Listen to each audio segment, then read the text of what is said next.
Abra sua Bíblia comigo no Salmo de número 80.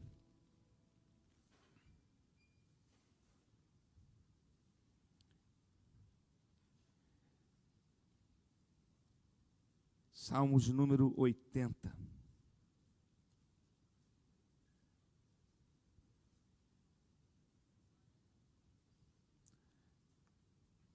Eu creio que é um tempo de restauração da igreja. Um tempo de restauração. Um tempo de despertamento. Deus está... E essa palavra restaurar, ela tem um significado que é o fazer voltar ao que era. Fazer voltar ao plano original, ao projeto original. Quando você vê que um prédio é tombado e ele vai ser, restaurado, o que eles querem dizer com essa restauração? É fazer voltar ao que era original, à forma original. E Deus deseja fazer com que nós voltemos a ser o que Ele idealizou para nós. Amém? Deus quer fazer com que nós voltemos a ser a igreja que Ele sonhou, a forma, o plano original de Deus. Por isso que a Bíblia vai falar que muitos são os planos no coração do homem, mas que o que vai prevalecer, o que se estabelece no final de tudo, é o propósito do Senhor. E aí eu me lembro que eu aprendi com Miles Monroe, ele falando da palavra propósito, e a palavra propósito significa intenção original. A razão original, porque aquilo foi criado. Então, quando Deus nos criou, Ele tinha um propósito, e no final de tudo, por isso que você pode fazer planos, você pode fazer sonhos, você pode fazer projetos, você pode idealizar um monte de coisa, mas o que vai ficar no final é o propósito do Senhor. Então, por isso que eu creio que é um tempo de restauração da igreja, e Deus está despertando a igreja para voltar a ser o que Ele sonhou que nós fôssemos. E aí eu vejo aqui que esse Salmo de número 80 é um Salmo de Davi clamando por isso, para o mestre de música, diz aqui o título do Salmo, para o mestre de música de acordo com a melodia, os lírios da aliança, Salmo da família de Asaf, não foi Davi que escreveu, foi Asaf que escreveu. Então, da família de Asaf. Então, para mim é um clamor, ele orando ao Senhor, dizendo, faz-nos voltar o que éramos. Porque, queridos, é uma linha tênue a caminhada cristã. Às vezes nós nos perdemos no meio do caminho, mas não estou falando aqui no se perder em termos de se desviar, é desviar do propósito, fazer a coisa certa, mas com propósitos errados, fazer a coisa certa, mas com o desejo errado, usar a palavra certa com uma intenção errada. Então, por isso que a restauração se faz necessária. A restauração se faz necessária quando a nossa fé já não é mais a mesma, quando a nossa visão já não é mais a mesma, quando a nossa oração não é mais a mesma, quando o nosso comportamento não é mais o mesmo, quando a gente começa a ser crítico de tudo e falar e achar que tudo está ruim, que igreja nenhuma está boa, que eu só enxergo os defeitos, quando eu começo...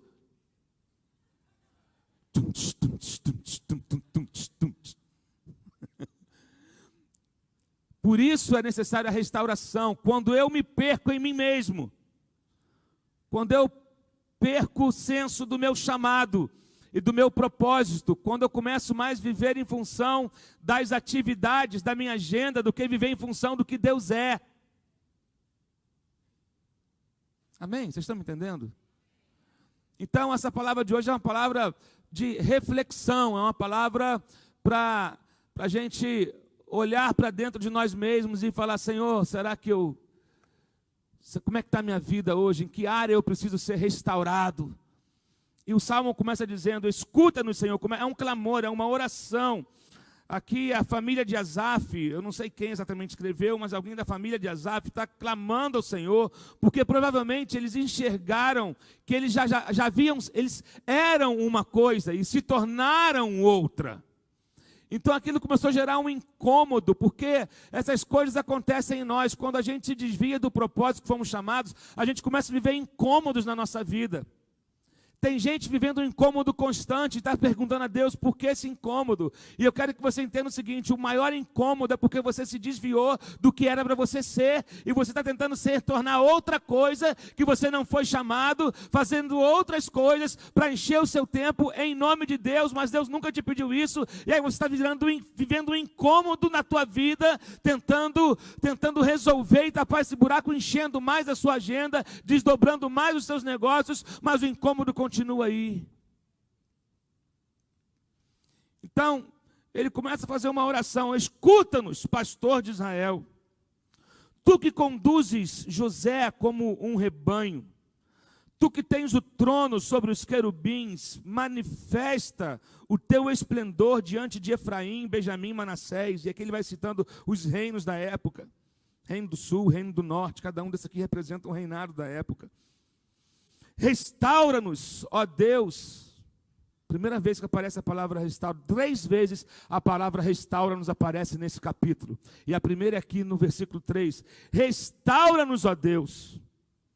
Faze resplandecer sobre nós o teu rosto, para que sejamos salvos. Ó Senhor Deus dos exércitos, até quando arderá a tua ira contra as orações do teu povo? Tu o alimentaste com pão de lágrimas e o fizeste beber copos de lágrimas. Fizeste de nós um motivo de disputas entre as nações vizinhas, e os nossos inimigos caçoam de nós. Versículo 7. Restaura-nos, ó Deus dos exércitos. Faze resplandecer sobre nós o teu rosto, para que sejamos salvos. Aí ele começa a lembrar do que Deus havia feito do Egito. Tipo assim nós éramos isso aqui, ó Deus. Do Egito trouxeste uma videira, expulsaste as nações e a plantaste, limpaste o terreno, ela lançou raízes e encheu a terra. Os montes foram cobertos pela sua sombra, e os mais altos cedros pelos seus ramos. Seus ramos se estenderam até o mar, e os seus brotos até o rio. Verso 12. Por que derrubaste as cercas, permitindo que todos os que passam apanhem as suas uvas? Javalis das florestas devastam, e as criaturas do campo dela se alimentam. Volte-nos para nós, ó Deus dos exércitos, dos altos céus, olha e vê. Toma conta desta videira. Em algumas versões vai dizer: visita essa vinha de novo. Meu Deus. Da raiz que a tua mão direita plantou, do filho que para ti fizeste crescer, tua videira foi derrubada, como lixo foi consumida pelo fogo, pela tua repreensão perece o teu povo. Repouse a tua mão sobre aquele que puseste a tua mão direita, o filho do homem que para ti fizeste crescer. Então não nos desviaremos de ti, vivifica-nos e invocaremos o teu nome. Aí verso 19, restaura-nos, ó Senhor Deus dos exércitos, faze resplandecer o teu rosto sobre nós, para que sejamos salvos. O que o salmista está querendo dizer com isso? Ele está clamando, é um pedido de uma nova chance. Faz-nos voltar ao que éramos. Muitos têm um passado lindo, muitos têm uma história linda, muitos já tiveram experiências tremendas com Deus, muitos já trabalharam muito para Deus, muitos já fizeram muito pela obra de Deus e pelo reino de Deus, mas o passado é cheio de... alguns têm passado de dor, mas tem outros que têm passado de alegria, passados de boas lembranças, passados uma bonita história, e se orgulham da sua história, se orgulham daquilo que viveram, se orgulham do milagre que viveram, se orgulham de experiências que tiveram, e só que o presente hoje é cheio de decepção, é cheio de dor, é cheio de tristeza, é cheio de mágoa. Por que a vida às vezes se torna assim? Porque às vezes nós perdemos a direção no meio do caminho, porque às vezes a nossa vida toma um outro rumo, E nem sempre as coisas acontecem da maneira que desejávamos, nem sempre a igreja é aquilo que a gente esperava, nem sempre as amizades que a gente faz na vida, elas são verdadeiras como nós esperávamos, nem sempre a pessoa que nós confiamos corresponde à altura da nossa dedicação, e isso vai gerando em muitas pessoas decepção, frustração. Poxa, quando eu entrei para a igreja era tudo lindo, e eu achava que na igreja não fosse ter problema. Ah, querido, você vai ter problema, você vai se decepcionar, você vai, porque a igreja é feita de gente, e aonde tem gente, tem problema, aonde tem gente, tem temperamentos diferentes, tem gênios diferentes, tem gostos diferentes, tem maneiras diferentes. Conviver com gente é estar exposto a riscos, sabe? Sair de casa é estar exposto a riscos, cumprir um chamado é estar exposto a riscos. Decidir viver o evangelho é estar exposto a riscos, mas aí a decepção vem, e muitas das vezes se orgulham do seu passado. No passado eu fui, porque na minha época a gente visitava o hospital, a gente fazia isso, a gente fazia aquilo, a gente fazia hoje. E eu falo, muito legal, parabéns pelo seu passado, mas como é que está o seu presente? O que você tem feito hoje? Em que você tem se empenhado hoje para o reino? Não é para você. Estou falando em relação à obra de Deus, ao reino de Deus, ao teu chamado. E agora? Aqui o salmista está pedindo para Deus: Senhor, faz-nos voltar a ser o que éramos. Porque aquilo que nós valorizávamos, nós não valorizamos mais. E assim tem muitas pessoas, aquilo que você, por que a coisa mudou na sua vida? Porque o que antes era prioridade para você, hoje passou a ser segundo plano.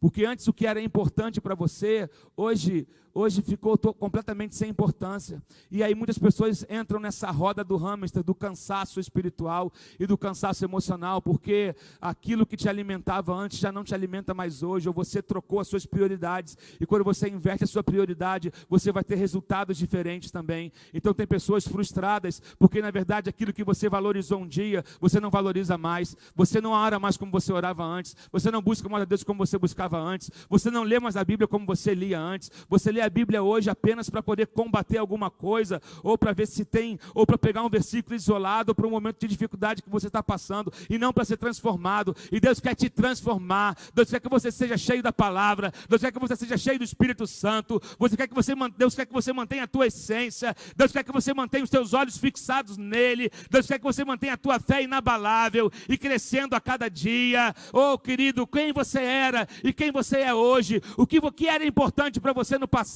que fez você viver coisas importantes e tremendas em Deus, que hoje não são mais importantes, e por isso que você não vive mais nada, vive uma fé medíocre, um cristianismo medíocre, porque você deixou de valorizar o que antes você valorizava. Antes era importante para você dobrar os seus joelhos de madrugada e buscar a Deus. Antes era importante para você, pode abaixar só um pouquinho, Rafael.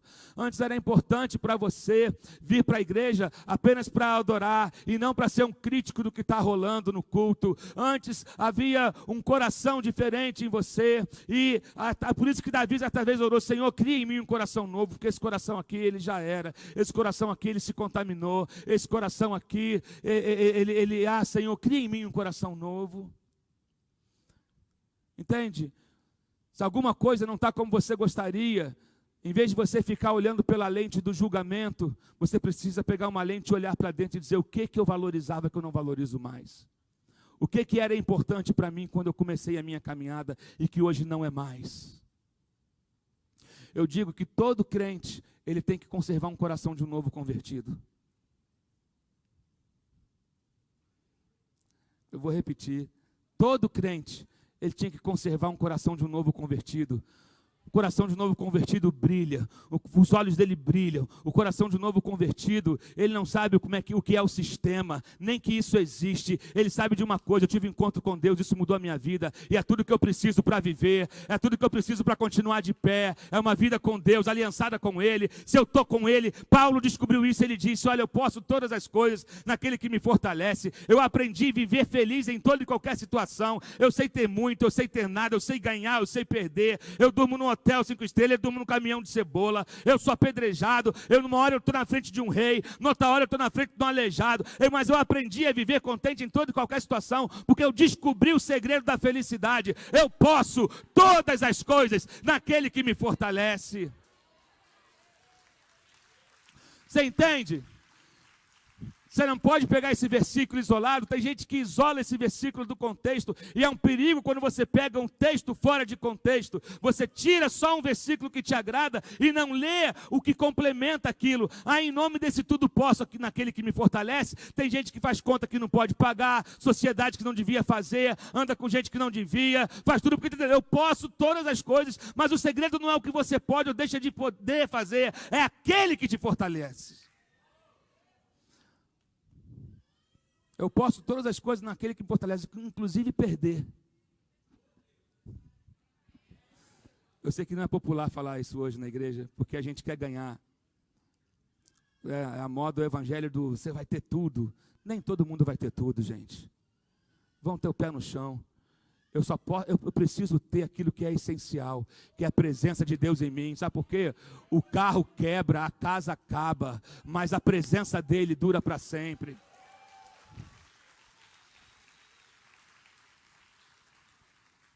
Entende? É isso. Então, a gente deixa de ser porque a gente deixa de valorizar aquilo que antes era tão importante para nós. O tempo da inocência. O tempo quando a gente não conhece o business gospel. O tempo quando tudo era feito por amor, por dedicação, por vontade. O tempo de descer o morro com o teclado nas costas e pagar para tocar, hein, Beno? O tempo de ficar de madrugada no ponto de ônibus e ninguém dava carona e com instrumento caro, com medo de ser assaltado.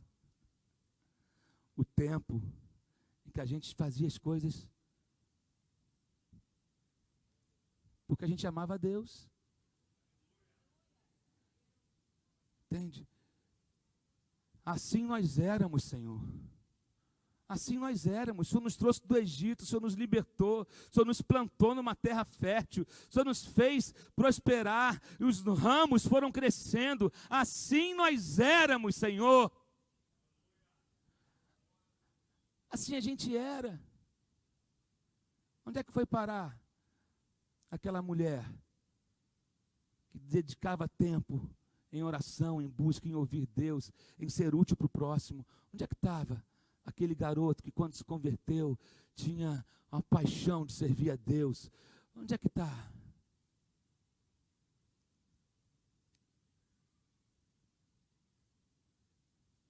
Aqui o salmista está dizendo: a gente quer voltar, Senhor, porque sem o Senhor a gente não é nada.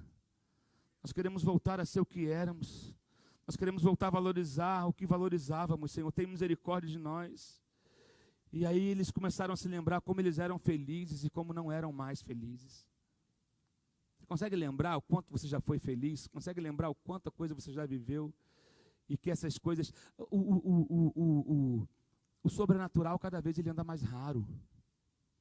Mas não é porque os braços de Deus estão encolhidos. É que falta gente para buscar.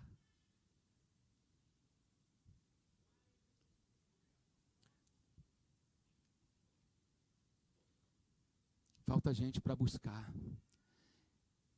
Tem muita gente para pedir coisas para o seu bel prazer.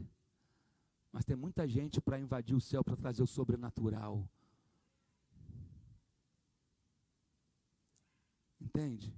Aí você vai para alguns lugares onde não tem teologia, onde não tem modelos, só tem a palavra. E aí tem milagre. Tem lugares da África que tem morto ressuscitando, que tem perna crescendo, que tem gente sendo curado, e isso assim a toda hora. Mas a televisão não mostra.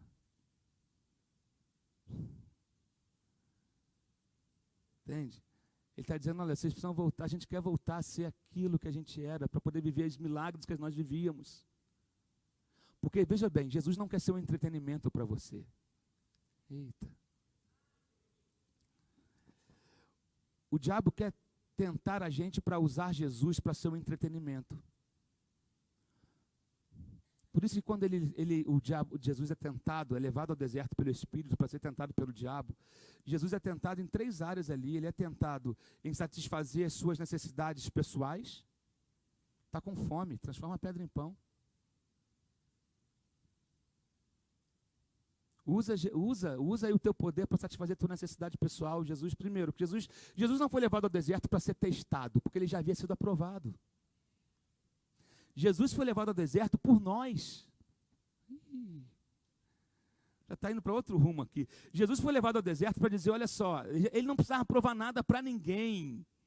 Mas ele foi levado ao deserto para mostrar para nós que assim como eu sobrevivi no deserto, vocês também podem.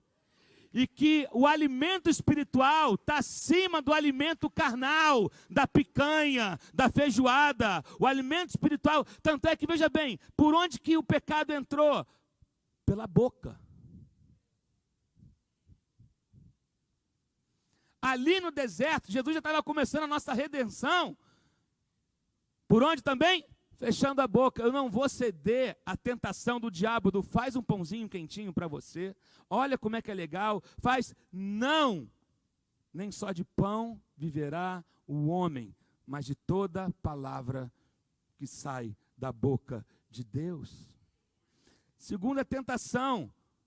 Faz um milagre para bombar, chama a atenção do povo, vou te levar para o pináculo do templo. Imagina você pulando de lá, vai atrair muita gente. Usa Jesus para o entretenimento, usa Jesus para fazer um milagre, para arrebentar. Usa Jesus, Jesus falou, eu não sou entretenimento, e não tentarás o Senhor teu Deus.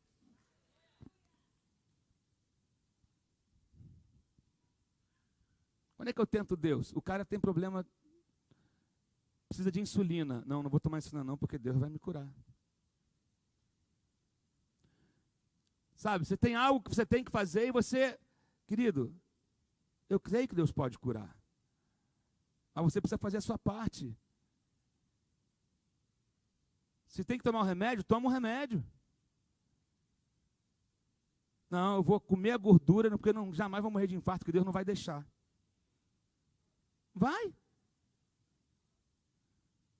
Isso é tentar Deus.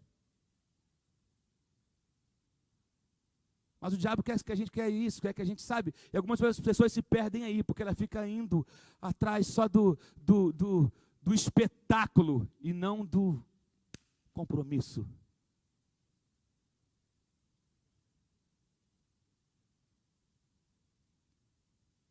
Aí depois ele tenta Jesus o quê? Dominar o mundo. Vamos dominar o mundo? Tudo isso te darei.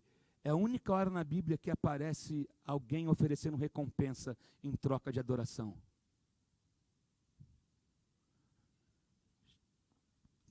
Te darei o mundo, se prostrado me adorares. Aí ele responde, ao Senhor teu Deus adorarás, só a Ele prestarás culto. Então, Jesus passou por isso tudo, mas foi para mostrar para nós, olha, vocês vão passar por isso tudo, então você precisa manter um coração reto diante de Deus. Não faça as coisas de Deus usando os métodos do diabo.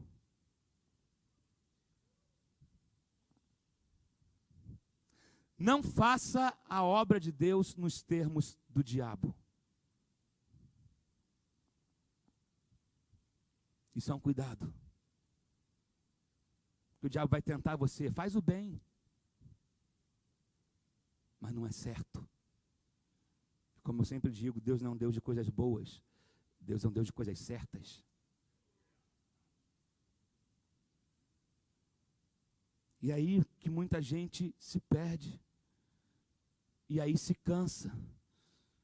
E aí a nossa oração tem que ser, Senhor, faz-nos voltar. O que éramos.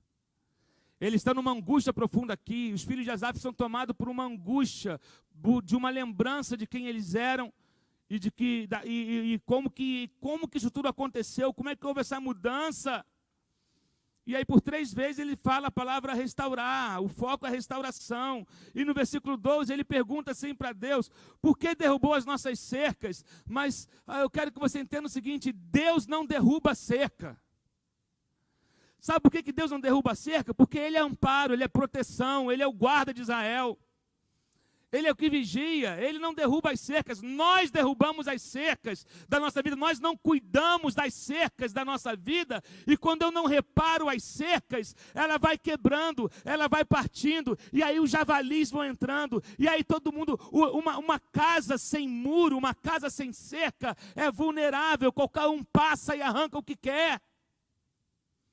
Eles estavam sendo roubados nas suas uvas, sendo roubados nos seus frutos, porque as cercas haviam sido derrubadas, mas Deus não derruba as cercas, nós derrubamos, e a coisa começa pequeno, a coisa começa negligenciando coisas pequenas, a gente vai abrindo mão de certas coisas, de certos princípios, e daqui a pouco o buraquinho que era pequeno já está grande. Antes, onde só passava um ratinho, agora passa um javali, passa um porco, e a coisa só vai aumentando, e aí começam a vir os saqueadores, porque a cerca não foi reparada. Meu Deus, e aí a gente começa a ser roubado. A gente é roubado na alegria, a gente é roubado no nosso tempo. Uma das coisas que o diabo mais quer roubar de você é o seu tempo, é comprometer o seu tempo, é ocupar o teu tempo com aquilo que não é útil, com aquilo que não é eficaz. Aí você está ocupado, mas sendo roubado. Ocupado e sendo roubado. No verso 5 ele diz que o pão deles tem sido lágrimas, e a bebida tem lágrimas, e tem muita gente vivendo assim. Eu não sei você, mas você acorda chorando, você vai dormir chorando, você vai para o trabalho chorando, a sua vida se tornou uma lágrima, porque as cercas foram derrubadas. Tem muita gente comendo tristeza, bebendo tristeza, vivendo em função da tristeza. A vida parece que saiu do controle. O que era doce virou amargo. Há uma mudança, a sua vida foi completamente desregulada. Aí no verso 14 o salmista faz um clamor: toma conta desta videira. Senhor, toma conta dessa videira de novo. Senhor, restaura as nossas cercas. Senhor, entra de novo nessa terra. Senhor, entra de novo e coloca em ordem. Senhor, toma conta da gente de novo. Nós não queremos viver longe do Senhor. Assume a nossa vida de novo. Restaura-nos, Senhor. Toma conta dessa videira de novo. Visita essa videira de novo. Enche-nos de Ti de novo. Talvez esse seja o teu clamor hoje, nessa manhã, meu irmão. Talvez tudo que você precisa é de um novo visitar de Deus. Você talvez deixou que algumas cercas caíssem na sua vida, na sua casa, no seu casamento. As coisas foram saindo de controle porque você foi abrindo concessões, foi abrindo brechas, e aí você foi sendo invadido.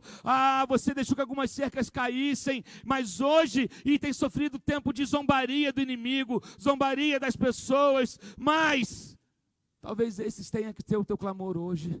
Senhor, toma conta dessa videira de novo. Quem é a videira? Somos nós.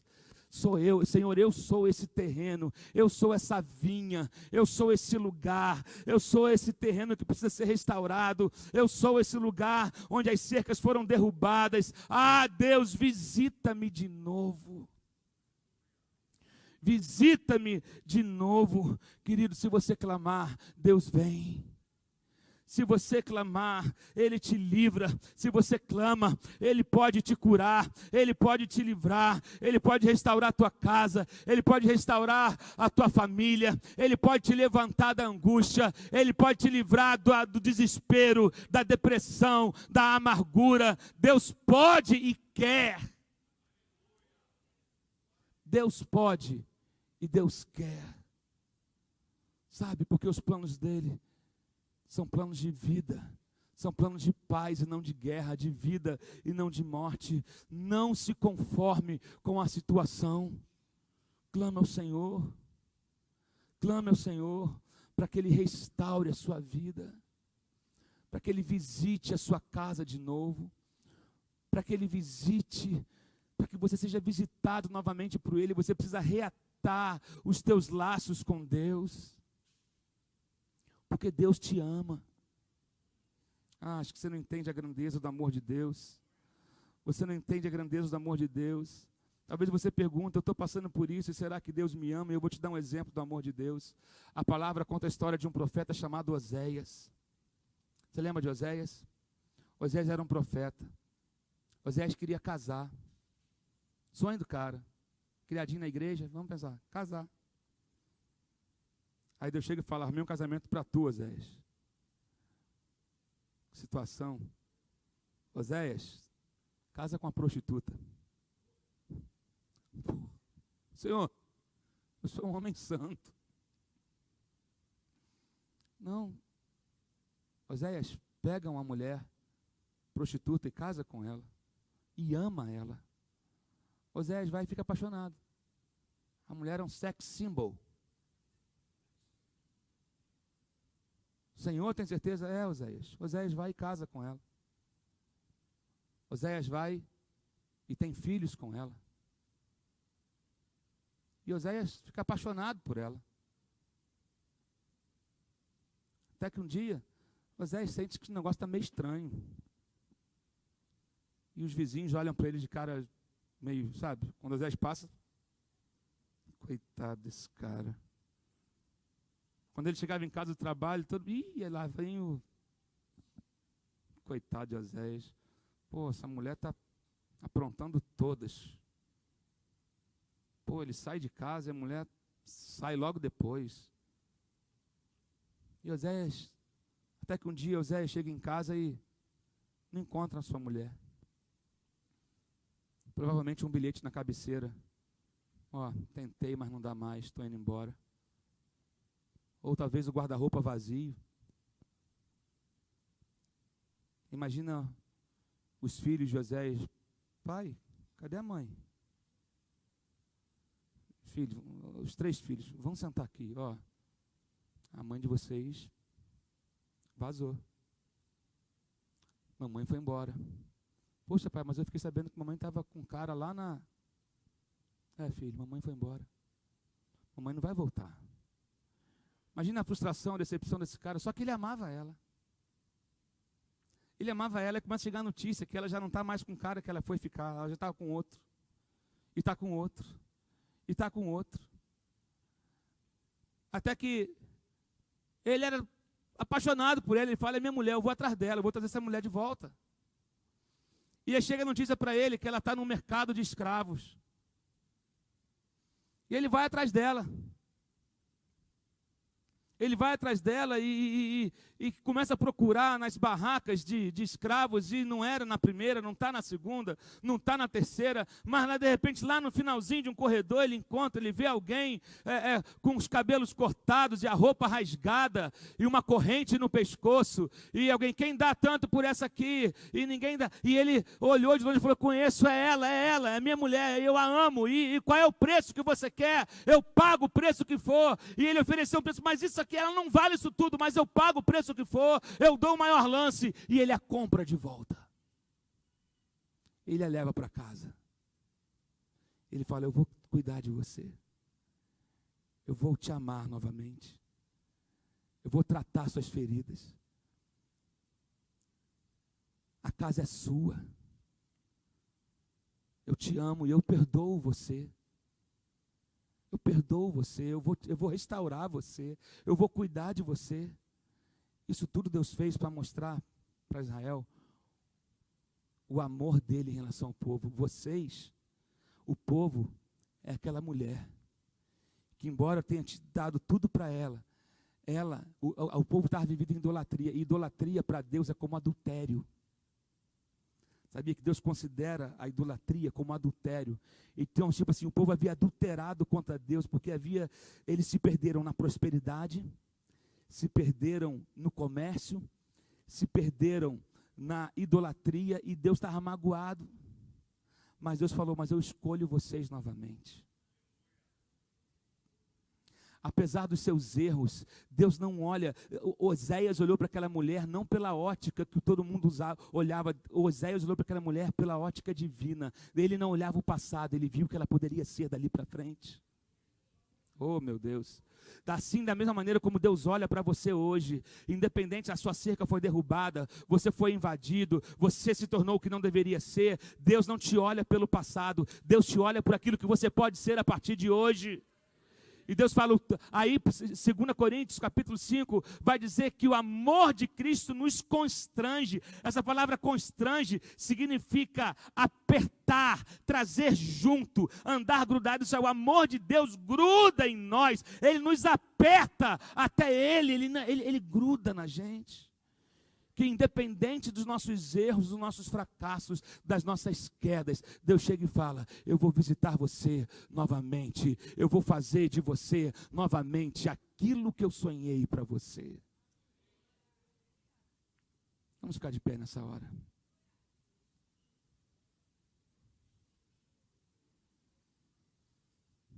Interessante que o nome Oséias significa Salvador. Deus é um Deus de absurdos.